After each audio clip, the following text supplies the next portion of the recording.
Hi YouTube, it's Kathy and this is my weekly entertainment wrap-up for September 16th to 22nd. This week I read 3 books, I watched 1 show, and I listened to 2 books. This was also the week of Contemporaryathon, which ran from September 17th to 23rd, but I didn't want to split my wrap-up into 2 weeks, so I decided to end a day early. I also had to scramble to make a new TBR last minute because my last 2 flights back home from Orlando were delayed, so I didn't end up going into work the next day at the library, so I missed picking up my holds for the wedding date, the kiss quotient, and you, and now I'm at the end of the holds list for those. I ended up doubling up on some of the challenges, as well as adding a buddy read, which my buddy ended up not being able to read because school is a thing. Regardless, I had a lovely week. First this week I finished Windham Who Met Rishi by Sandia Manon. This completed the challenge of reading a book with orange on the cover as well as a new-to-me author, which honestly every single author I read this week was new to me. The narration is split between Dimple, a girl who doesn't care about the marriage traditions of her Indian heritage, and Rishi, a boy who definitely does. Their parents send them to the same coding camp the summer before they're meant to go off to university, and Rishi attends knowing that they are supposed to get to know each other to see if they're a good marriage match. Dimple doesn't know this, and when Rishi approaches and calls her his future wife, she freaks out and runs away. This is a hate-to-love romance set in the backdrop of a college campus with parties, a little Comic-Con, and for some reason a talent show right in the middle of this coding camp. And it was adorable. The biggest problem I had with it, which I haven't seen anybody else discuss, is Dimple is constantly hitting Rishi, and it's played off as something like endearing and adorable,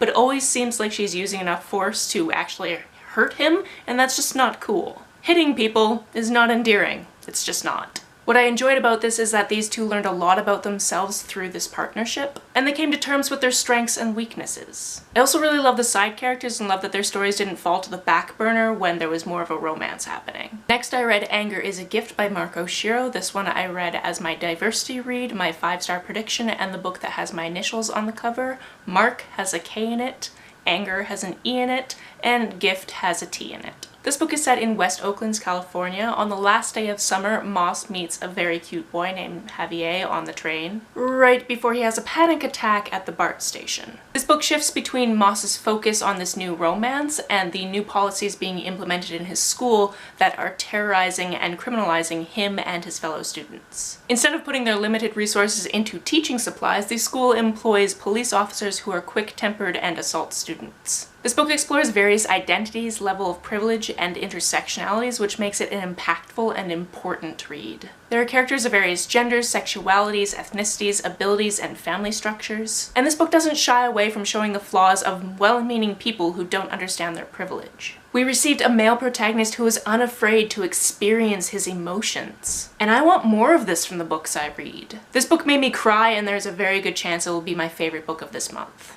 Next I read Running with Lions by Julian Winters. This covered reading a book in a non-traditional format, as my library doesn't have this book, so I bought an e-copy of it. This book is about Sebastian, the goalie for his school's soccer team, and his friends who go off to soccer camp the summer before senior year. Sebastian is proud to be part of this specific team because the coaches accept athletes of all sexualities, which means about a quarter of the team is queer or questioning, which includes Sebastian, who is bi. Upon getting to camp, he finds out that his childhood best friend Amir, with whom he had a falling out, is joining the team. And since he isn't very good, Sebastian decides to help him out, even though Amir seems to want nothing to do with him. I'm not the type of person who typically cares for sports, but I love sports movies and books because they provide a narrative that I don't get from watching a match. This hate-to-love tale discusses inclusivity, what it's like to be on a team, coming out, and body image anxiety, which is not something I have seen represented in a lot of male characters, but which definitely exists in the world. Being bullied as a kid can leave anyone with self-doubt. And experiencing someone else overcoming damaging internal monologues is important representation for those of us who have been there, and who may continue to be there for our entire lives. This week we finished the 9th season of Survivor, and there was a winner I didn't particularly care about despite the story behind it, but I saw it coming. We also watched the first episode of the 10th season, and I don't really recall that much of it. What I do remember is they're in an area with about 500 tiny islands, and they got to do a schoolyard pick for picking their starting tribes.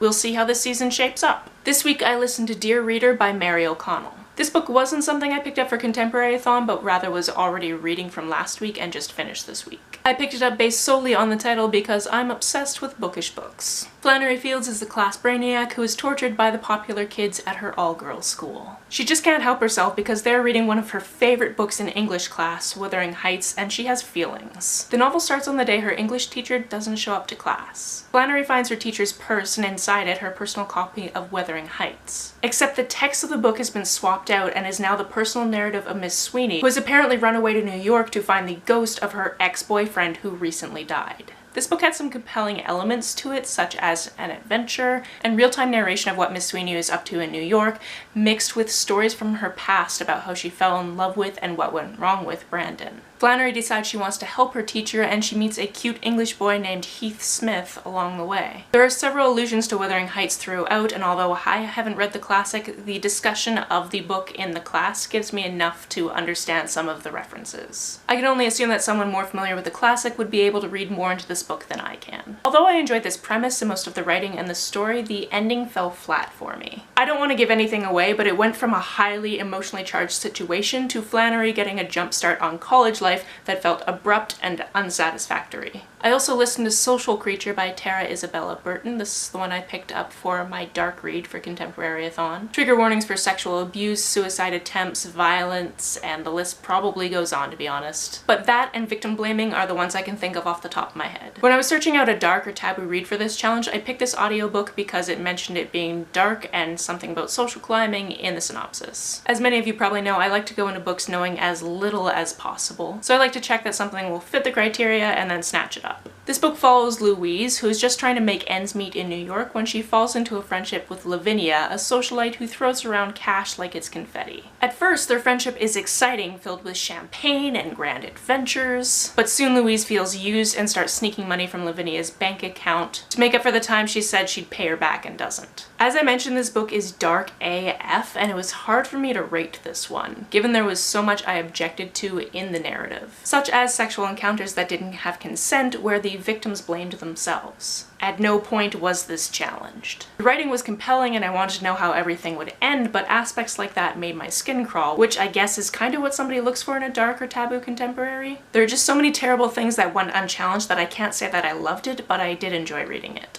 That's it for this week. If you've read, watched, or listened to any of these, let me know about it down in the comments below. On the way down to the comments, if you hit that subscribe button, that would be very nice of you. You can like and share this as you see fit, and I will see you very soon. Bye!